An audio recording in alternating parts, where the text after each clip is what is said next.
होर्डिंगचा main objective आहे you have to spread a message. आता hoarding लावायची तर तुम्हाला ऑप्शन भेटतं की तुम्ही गजबज नका करू. खूप साऱ्या होर्डिंग मध्ये खूप सारा डेटा असतो. तुम्हाला एकदम जो तुमची कॉपी आहे तुमचा कॉन्टेंट तो एकदम शॉर्ट अँड क्रिस्प ठेवायचा. मेसेज एकदम लवकर पोहोचला पाहिजे. हा, आणि जे कलर्स आहेत ते खूप कॉन्ट्रास्ट युज करायचे, म्हणजे ते तुरंत लक्षात यायला पाहिजे लोकांचे. बरोबर. आणि तुमचे ब्रँड कलर फॉलो करायचे. मेसेज छोटा ठेवा.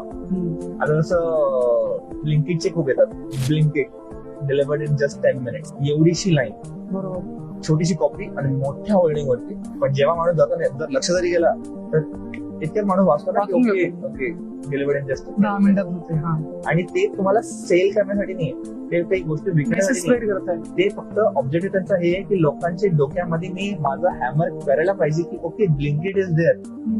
जर तुम्हाला लोकल ऑर्डर करायचं तर ब्लिंकिट विचार करा. सोचणं आहे तो ब्लिंकिट सोच का, कारण ही अटेन्शन स्पॅन माणसाची कमी आहे. म्हणून महत्वाचं काय आहे की जर तुम्हाला आउटडोर ऍडव्हर्टाइजमेंट युज करायचे तर त्या केसमध्ये तुम्ही तुमचा जो मेसेज आहे तो एकदम शॉर्ट अँड क्रिस्प.